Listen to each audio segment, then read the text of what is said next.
14만 4천에게 주시는 말씀입니다. 성도들이요, 교회요, 구원받은 사람들입니다. 24만 4천 구원받은 성도들은 시온산에 서 있는 어린 양을 봐야 하고 또 오늘은 천사를 봐야 한다는 겁니다. 천사는 가끔 성경에서 사자라는 표현을 쓰기도 합니다. 계시록 2장 1절에 예배소 교회의 사자들에게 편지한다. 바로 그 사자, 천사를 말하는데, 이 천사 사자는 동물의 사자가 아니라 어떤 사람의 말을 대신 전하는 메신저로서의 사자입니다. 그러니까 오늘 우리의 언어로 얘기하면 설교자겠죠. 그러니까 오늘 이 본문에 나오는 3명의 천사는 설교를 하고 있다. 설교자라고 보면 되겠죠. 천사의 날개가 몇인가, 몇 개의 날개를 갖고 있는 존재가 천사인가, 이런 데 관심을 갖는 것이 아니라 메신저로서, 사자로서 이 천사를 통하여 어떤 메시지를 전달받고 있나, 도대체 이 천사는 어떤 설교를 하고 있나에 대한 관심을 가져야 되겠습니다. 저는 오늘 이 본문을 읽으면서 전형적인 설교의 틀을 갖고 있다는 것을 보게 되는데요. 목사로 부름받은 신학생들이 신학교에 가면 설교학을 공부합니다. 설교학을 한 학기 동안 공부하면서 귀따갑도록 들은 이야기는, 너희는 하나님의 말씀을 운반하는 메신저다. 신원을 운반하는 자들이다. 때문에 하나님의 말씀을 제대로 운반해야 된다. 제대로 운반하려면 그 말씀을 관찰해야 된다. 그리고 해석해야 된다. 적용해야 된다. 이것이 신학교에 가서 공부하는 신학생들이 귀가 따갑도록 듣는 설교의 기본기입니다. 오늘 본문은 그 설교의 기본기를 그대로 갖고 있는데 정말 그러한지 보겠습니다. 여러분, 6절의 첫째 천사입니다. 그 첫째 천사가 영원한 복음을 선포합니다. 그 영원한 복음을 7절에 해석해 줍니다. 6절이 하나님의 말씀인 영원한 복음이라고 하는 주제라면 그 영원한 복음이 무엇입니까? 라고 하는 질문에 7절에 해석을 하며 이 영원한 복음을 갖고 있지 못한 사람을 예를 듭니다. 적용을 합니다. 8절에 바벨론이 무너졌다. 과거의 샘플 하나를 예를 드는 거죠. 그리고 9절에 셋째 천사는 지금 당시 사도 요한의 이 편지를 받고 있는 사람들, 8절이 과거에 무너진 샘플이라면 9절에 현재 무너진 샘플들, 더 나아가 믿음을 끝까지 지키고 있는 사람들 적용을 하고 있습니다. 영원한 복음, 그리고 해석, 적용, 과거에 대한 적용, 현재에 대한 적용, 그 현재에서 무너진 사람들에 대한 적용, 그 현재에서 끝까지 믿음을 가지고 살아가는 사람들에 대한 적용입니다. 자, 물론 우리는 이렇게 특별한 천사나 아니면 목사에게 하나님의 말씀을 관찰하고 해석하고 적용하는 것으로 끝나는 것이 아니라 성도로 부름받은 여러분들도 여러분이 할 수 있는 범위 내에서 본문을 관찰하고 해석하고 적용할 수 있어야 되겠죠. 자, 예를 들어보면 아침에 도에 대해서 들은 사람은 저녁에 죽어도 좋다라는 말을 여러분들은 학교 다닐 때 배웠습니다. 공자가 한 말이죠. 아침에 도에 대해서 들으면 저녁에 죽어도 좋다. 분명히 무슨 아침에 좋은 소식을 들은 것 같습니다. 그러니 저녁에 죽어도 좋은 거죠. 그런데 우리는 여기서 질문을 하나 해야 되겠는데요. 아침에 도에 대해서 들었다? 그게 즐거운 도겠죠. 기쁜 소식이었을 겁니다. 성경 말하는 복음입니다. 그러면 아침에 죽어야죠. 왜 저녁까지 가요? 아침에 기쁜 소식을 들었으면 쿨하게 그때 죽으면 되는 거잖아요. 왜 저녁에 가서 죽어야 하는가요? 공자가 하고자 하는 말은 뭘까요? 복음을 듣는 여러분들에게 이 공자가 한 말을 적용하면 어떤 의미가 될까요? 그렇습니다. 아침에 기쁜 소리를 들으면 그 기쁜 소식을 가지고 당신이 죽을 때까지, 저녁 때까지, 종말의 때까지, 당신의 삶이 마감할 때까지 그 기쁜 소식을 여러분의 삶 가운데 실천하고 적용하고 사는 것이 진짜 도를 알고 있는 사람입니다. 교과서적인 도가 아니라 그 교과서적인 도를 당신의 삶이 저녁이 올 때까지, 당신의 삶의 종말이 올 때까지, 당신의 삶이 끝날 때까지 그 교과서적인 도를, 그 기쁨을, 그 복음을 실천하고 사세요. 잘 이해가 되자면 이렇게 예를 들어 봅시다. 여러분, 1 더하기 1은 2입니다. 산수에 나오는 기본입니다. 산수에서 나오는 1 더하기 1은 2다. 기쁠까요? 기쁘지 않을까요? 몰라요. 이게 기쁜 건지 기쁘지 않은 건지 우리는 모릅니다. 그런데 이 1 더하기 1은 2라고 하는 것을 들고 시장으로 나가면 이게 왜 기쁜지를 우리는 피부로 느껴요. 체험을 합니다. 희열입니다. 1 더하기 1은 2다. 교과서에는 아무 감정이 없습니다. 그러나 이 산수의 기본기를 들고 시장에 나가면 돈을 벌어요. 이익이 생기는 겁니다. 그 이익에서 오는 희열, 기쁨은 교과서에서 전달해주는 1 더하기 1은 2가 아닙니다. 시장에서 만나는 1 더하기 1은 2라고 하는 것은 몸이 건조한 2가 아니라 생동력인 2고 신나는 2고 기뻐하는 2고 희열하는 둘인 겁니다. 이렇게 이 관철과 해석과 적용은 우리에게 꼭 필요한 것이죠. 하나님의 말씀이 나에게 복음이다. 그건 교과서죠. 그 교과서적인 복음이 나에게 진정한 희열과 기쁨이 되려면 여러분들은 시장으로 나가야 되는 겁니다. 1 더하기 1은 2라고 하는 이 기본적인 교과서의 지식을 들고 시장에 나가서 물건을 사고 팔면서 기쁨과 이익과 희열을 얻어야 되듯이 여러분들이 갖고 있는 이 복음, 교과서적인 복음을 들고 여러분들이 가야 할 곳은 시장이고 여러분들이 가야 될 곳은 직장이고 거기 가서 정말 이 복음이 나에게 희열이요 기쁨이요 이익이요 축복인지를 경험해야 되는 겁니다. 자, 그러면 첫 번째 천사, 첫 번째 설교자가 선포한 진리, 교과적인 진리를 보겠습니다. 여러분 6절 말씀을 우리 같이 읽겠습니다. 시작. 또 보니 다른 천사가 공중에 날아가는데 땅에 거주하는 자들 곧 모든 민족과 종족과 방언과 백성에 전할 영원한 복음을 가졌습니다. 여러분 우리는 6절을 잘 모르겠습니다. 그러나 기독교인으로서 눈에 확 띄는 단어는 복음이라는 단어죠. 복음이라는 단어는 우리가 어떻게 한번 해볼 것 같습니다. 해볼 수 있을 것 같습니다. 그래서 우리는 나름대로 이 복음을 해석하려고 한번 덤벼봅니다. 그런데 문제는 복병이 여기에 숨겨져 있는데 영원한이라는 수식어가 붙습니다. 그냥 복음, 우리는 그냥 복음이라는 단어를 쓰지 영원한 복음이라는 단어를 안 써요. 해석을 해야 합니다. 대체 영원한 복음이란 뭘까? 왜 성경은 지금까지 복음에 대한 단어를 썼는데 유독 이 사도 요한은 복음이라는 단어에 앞에 영원한이라는 단어를 삽입을 시켰을까? 왜 첫째 천사는 영원한 복음이라는 표현을 썼을까? 아주 단순하게 접근합니다. 아, 이건 시간적 개념이구나. 복음은 영원한 거구나. 거기에 대한 답은 없습니다. 그렇게 해석하고 우리의 삶에 적용하고 어떻게 적용해야 될지에 대한 질문에 우리는 답을 할 수가 없어요. 그냥 영원한 복음인 거예요.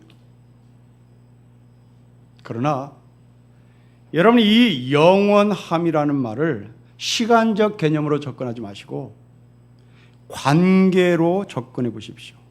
관계로. 하나님과 내가 끊임없이 소통하고 교통하고 대화하는 것이 당신이 들고 있는 영원한 복음입니다. 복음이라고 하는 교과서적인 수로로 끝나는 것이 아니라 그 복음을 들고 영원하신 하나님과 유한한 내가, 영원하신 하나님과 길어야 100년밖에 살 수 없는 인간이 끊임없이 교통하고 소통하고 대화를 하는 사람이 곧 영원한 복음입니다. 이 영원한 복음, 하나님과 소통하지 않으면 이제 이렇게 됩니다 라고 해석을 하는 거죠. 여러분 6절 7절을 연거푸 읽겠습니다. 시작. 또 보니 다른 천사가 공중에 날아가는데 땅에 거주하는 자들 곧 모든 민족과 종족과 방언과 백성에 전할 영원한 복음을 가졌더라. 그가 큰 음성으로 이르되 하나님을 두려워하며 그에게 영광을 돌리라. 이는 그의 심판의 시간이 이르렀음이니 하늘과 땅과 바다와 물들의 그늘을 만드신 이를 경배하세요. 영원한 복음을 갖고 있다면 하늘과 땅과 바다와 물들을 창조하신 영원하신 하나님께 경배하세요. 하늘과 땅과 바다와 물, 공자가 말한 대로 아침에 도를 들었으면 저녁 때까지 14만 4천으로 부름받은 우리들은 그 하나님과 경배를 해야 합니다. 이 경배의 삶을 살지 않았을 때 오는 경고입니다. 여러분 7절 말씀을 다시 보시면 심판의 시간이 이르렀다. 아주 가깝습니다. 저 멀리 있는 시간이 아니라 아주 가깝습니다. 이 가까운 심판의 시간에 내가 하나님과 소통을 하고 있느냐 말입니다. 여러분 우리는 늘 삶이 임박하죠. 오늘 여러분들이 아주 건강하게 아름답게 예배를 드립니다. 그러나 우리 가운데 내일 아침에 여기 없을 사람이 있는 거예요. 아주 임박한 겁니다. 우리는 내일이 약속이 안 되는 거예요. 아니 1시간 후가 약속이 안 된 겁니다. 굉장히 긴박합니다. 여러분들의 삶 가운데 아주 긴박한 상황이 벌어졌을 때 여러분들은 영원하신 하나님과 함께 의사소통을 하고 교통하고 대화하는 쪽에 서 있는지 아니면 내가 임박한 시간에 아주 임박한 상황에 벌었을 때 내 전화기 안에 입력되어 있는 유력한 사람에게 전화를 하는지, 이게 이 영원한 복음을 가진 자와 영원한 복음을 갖고 있지 못한 자의 삶입니다. 여러분 우리는 임박한 상황이 벌어졌으면 호들갑 떨면서 이것을 해결하기 위하여 내 스마트폰 안에 저장되어 있는 유력한 자를 찾지요. 그 중에 하나가 가끔 목사죠. 전화가 옵니다. 목사님 어느 병원에 아는 의사 있어요. 주로 오는 전화가 그거죠. 당신은 그 대학 나왔는데 그 대학 선후배 있겠죠. 그 대학에 병원 의사 아는 사람 한 사람 있을 텐데 좀 알려주세요. 급한 거예요. 아주 다급합니다. 저는 속으로 하나님께 좀 전화하시지. 하나님과 소통 좀 하시지. 하나님께 무릎 꿇고 하나님과 대화하시지. 우리는 다급하니 전화기 안에 있는 유력한 자를 찾아 도움을 구합니다. 임박했기 때문에 그렇죠.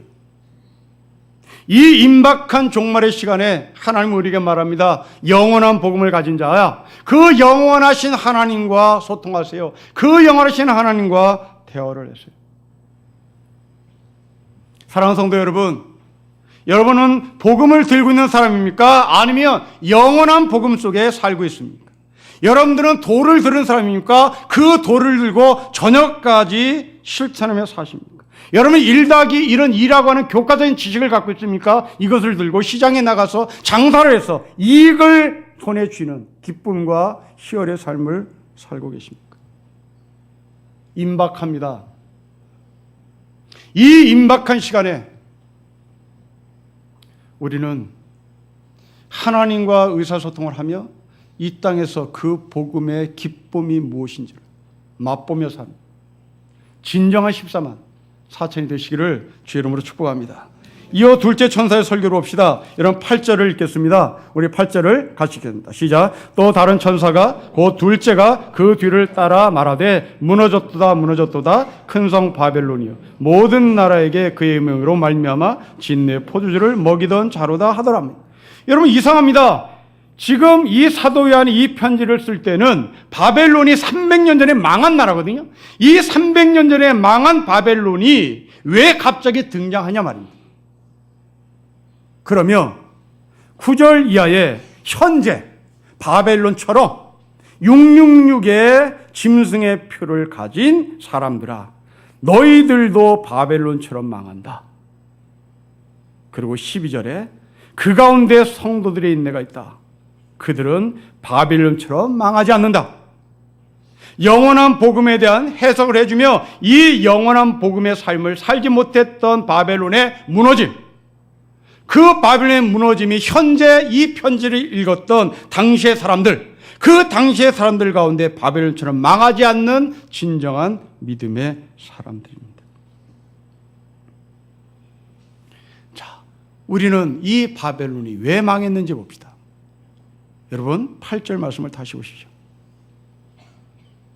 음행 때문에 망했습니다. 9절에 당시 바벨론처럼 망할 수밖에 없다라는 경고를 받은 사람들, 그들은 666이라고 하는 숫자를 받은 사람들, 바벨론의 멸망과 666의 표를 받은 사람을 일치시켜버립니다. 저는 여기서 굉장히 하나님께 서운합니다. 우리가 알다시피 666이라고 하는 것은 로마가 로마 황제가 신이라고 하는 곳에 사인을 한 자에게 주는 아이디 카드라고 말씀을 드렸습니다. 이 아이디 카드를 발급받아야 당시 로마 제국 치하에서 살던 사람들은 물건을 살 수 있었고 팔 수 있었고 사업을 할 수 있었고 그렇게 해서 삶을 영위해 갈 수 있었습니다. 그런데 그 666을 받았다고 해서 바벨론처럼 망한다? 아니, 내 처자식 먹여 살리기 위해서, 내 자식 공부시키기 위해서, 내 자식 옷 사입기 위해서, 먹고 살기 위하여 로마 황제가 신이라고 하는 곳에 사인을 해 아이디 카드를 발급받았다고 해서 우리를 망해? 우리를 심판대에 올려놔? 저는 동의 못합니다. 여러분들이 나가는 직장에 새 물건이 런칭했을 때 돼지머리 대가리 올라가잖아요. 그리고 여러분들 거기에 참여해서 절을 하잖아요. 그런데 그 사람들을 오늘 본문에 니들은 바벨론처럼 망한다. 저는 예수 믿는 거 포기하죠. 저는 그렇게 절을 해서라도 월급을 받아 내 처자식 먹여 살리고 옷 사입히고 공부시켜야 합니다. 여기서 아무 문제가 안 되는 거죠. 성도 여러분, 여러분들의 회사에서 어떤 새 물건이 런칭했을 때 돼지머리 대가리 앞에 가서 절을 해야 된다. 열심히 하십시오. 그리고 돈을 벌어서 월급을 받아서 여러분 처자식 먹여 살려야 되고 그리고 공부시켜야 되는 겁니다. 아무 문제가 되지 않습니다. 여러분 일제강점기 때 신사참배한 목사들, 신사참배한 성도들, 그 가운데 정말 나라도 신사참배를 해서 나라도 신사 앞에 절을 해서라도 이 교회의 문을 닫는 일이 없도록 해야 되겠다. 예배라도 드려야 되겠다 하고 순수한 마음을 들고 신사에 참배한 목사와 성도들이 있습니다. 당시에 신사 참배를 거부하면 문을 닫았으니까요. 교회 문을 철문으로 닫았습니다. 못을 박았습니다. 예배를 못 드리겠습니다. 아주 순수한 사람들, 아주 순수한 목사들, 아주 순수한 성도들은 그렇다면 내가 욕을 먹으면서라도 내가 신사 참배에 참여해서 예배를 우리는 드려야 되겠다. 그런 사람은 탓할 이유가 없지요. 그런 사람을 성경은 지적하는 게 아닙니다. 도대체 이 666 받은 사람들, 아이디 카드 받은 사람들, 이 사람들 도대체 누굴까?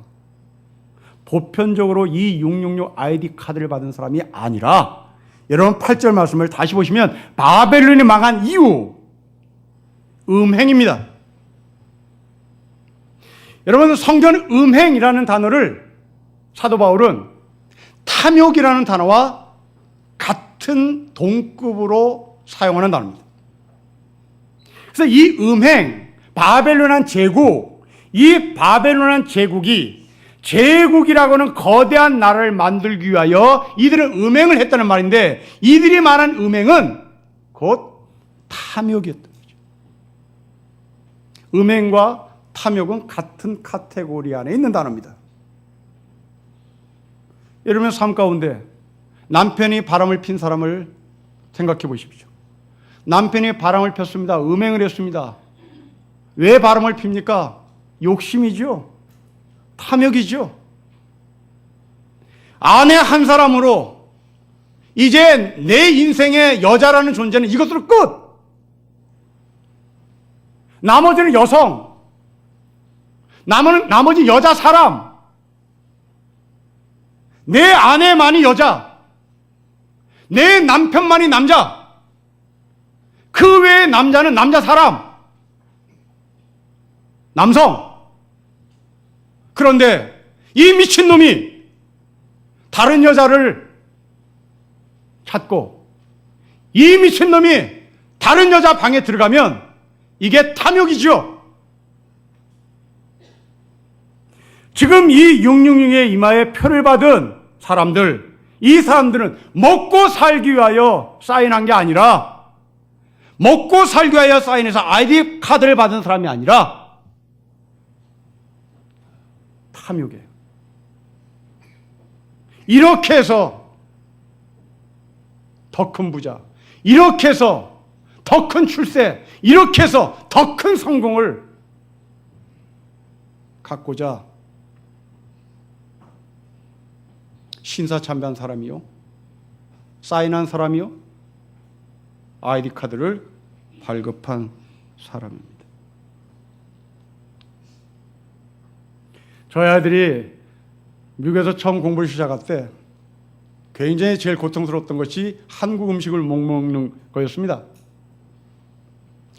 한국 음식을 못 먹으니 속은 타들어가고 입은 마르고, 한국 음식을 주는 곳이 딱 한 군데 있습니다. 미국 사회에서는 바로 한인교회입니다. 교회를 가면 한국 음식을 먹죠. 그리고 가끔 이민 온 한국교회 집사님들, 권사님들이 아이들을 초대해서 자기 집에서 밥을 먹입니다. 이건 기회죠. 기회. 그런 기회를 손에 얻는 순간 아이들은 점잖게 밥을 먹지 않습니다. 그냥 집어넣죠. 폭식을 하죠.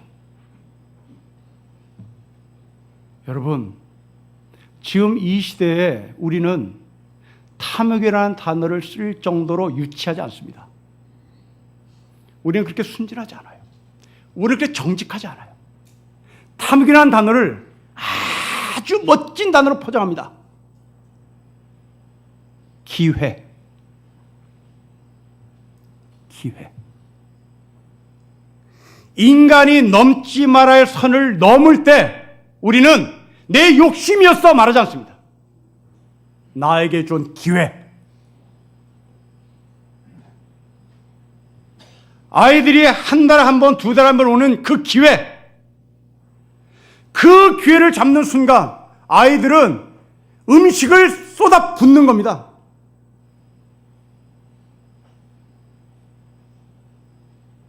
우리의 삶이 이렇지 않습니까? 음행, 탐욕 이런 단어 안 써요. 이 미친 남자놈들은 음행이라는 단어를 안 쓰고 로맨스라고 쓰지요. 사명이란 단어 안 씁니다. 나에게 주어진 기회라고 씁니다.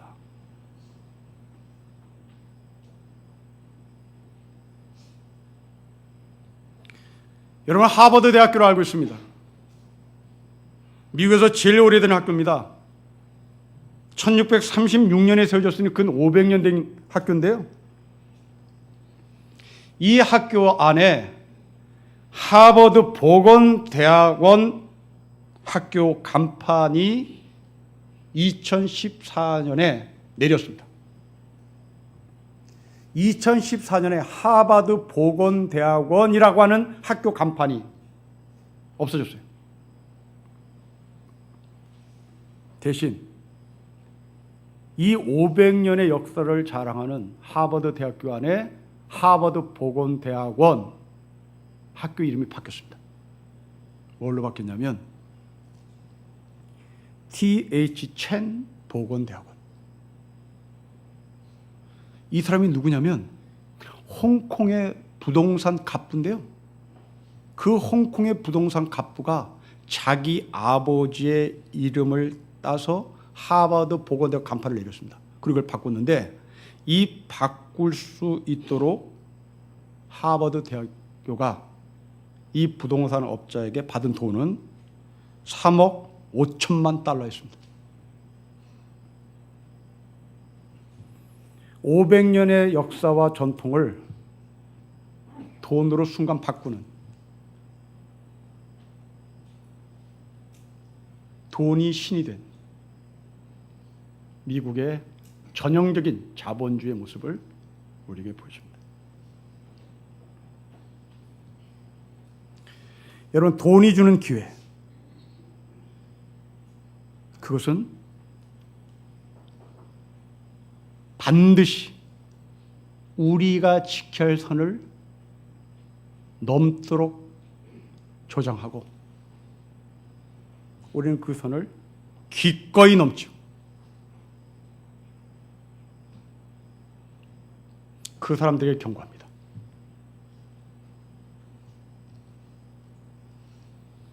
과거에는 우리가 기도원을 자주 갔습니다. 기도원에 가서 하나님의 음성을 듣고 기도원에 가서 하나님의 음성을 들으면 내가 어떻게 살 것인지에 대한 질문과 답을 구했습니다. 지금은 하나님께 묻지 않습니다. 지금은 증권가의 애널리스트들에게 내 돈을 맡기고 그 사람들에게 묻습니다. 앞으로 어떻게 될 것인지. 이제 우리는 하나님에게 내 인생을 거는 무모한 짓을 하지 않습니다. 하나님에게 내 인생을 어떻게 살 것인지 묻지 않습니다. 내 인생은 애널리스트에게 있는 거죠. 내 인생은 증권가 직원에게 있습니다. 내 인생은 컴퓨터에 올라와 있는 증권 그래프에 있습니다. 그 증권가는 우리에게 끊임없이 선을 넘으세요. 당신이 이 돈을 갖고는 안 됩니다. 여기서 조금 더 쓰세요. 조금 더 몰빵하세요. 그게 음행입니다.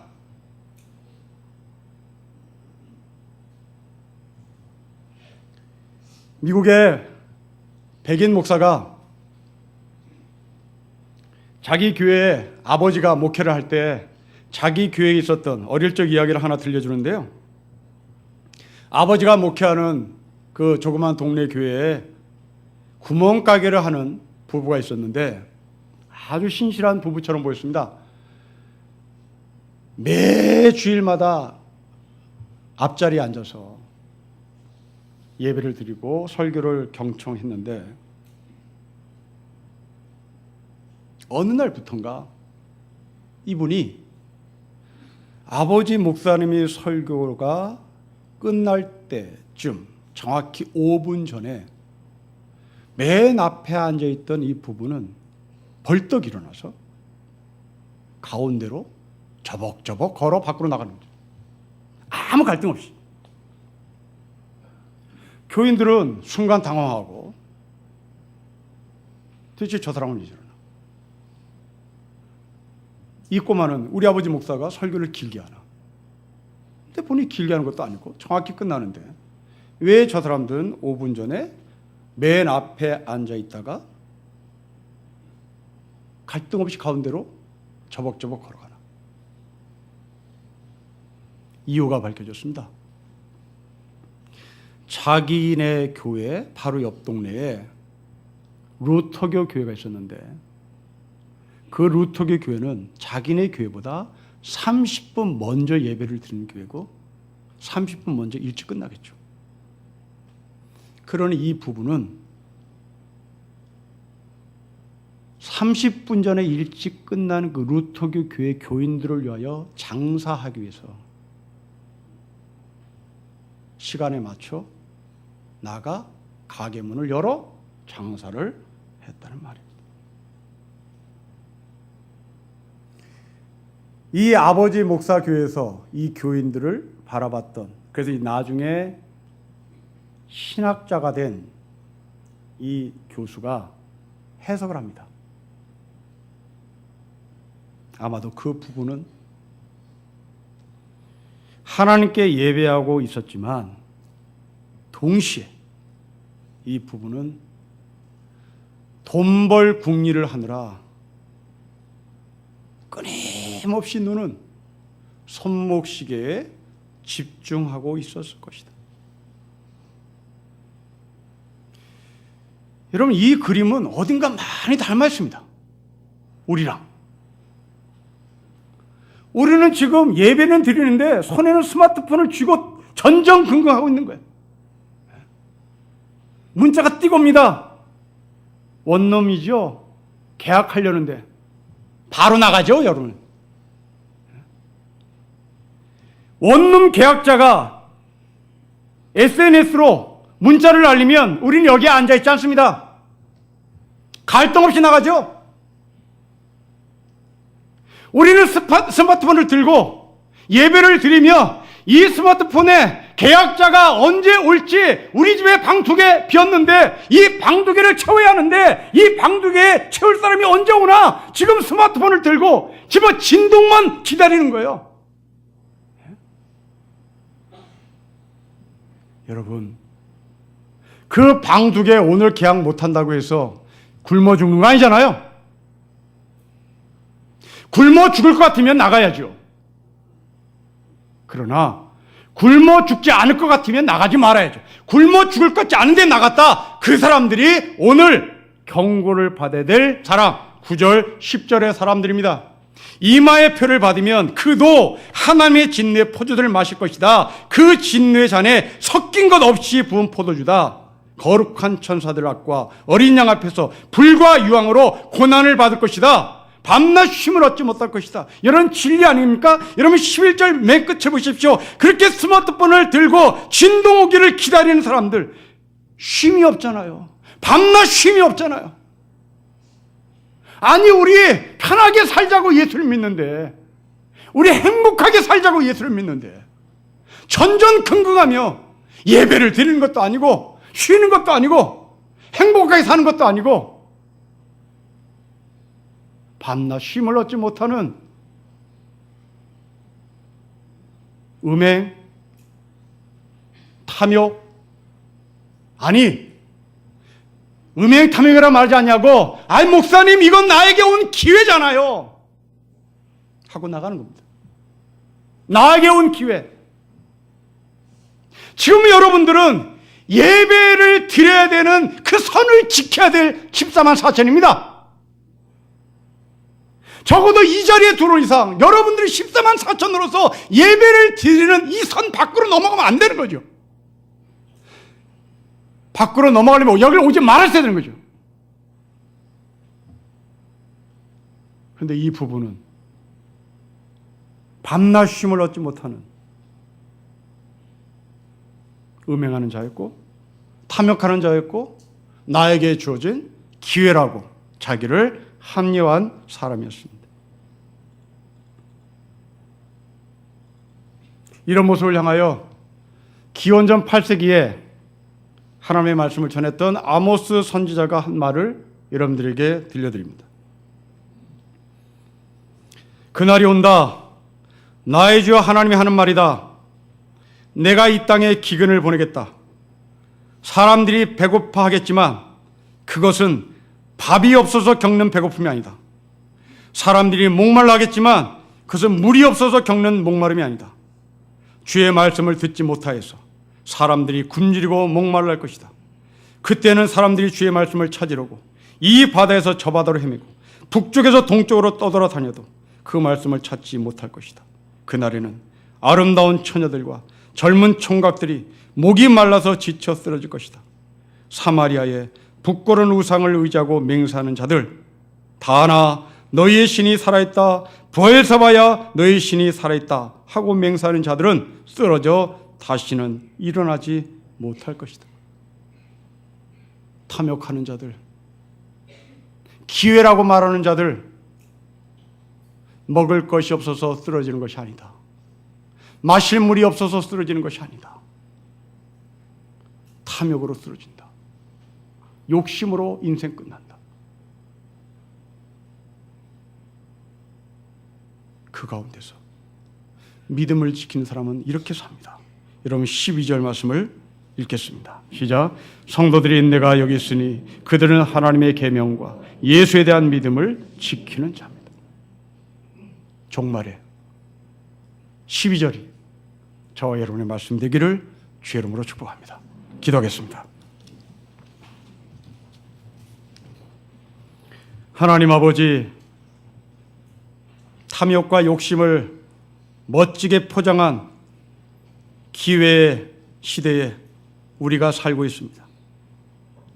먹을 때요, 손에 잡을 때요, 몰빵할 때요, 기회요, 찬스라고 외칠 때마다 하나님의 말씀을 붙들고 인내하며 사는 진정한 14만 4천의 사람으로 살게 해주십시오. 주 예수 그리스도의 이름으로 기도합니다. 아멘.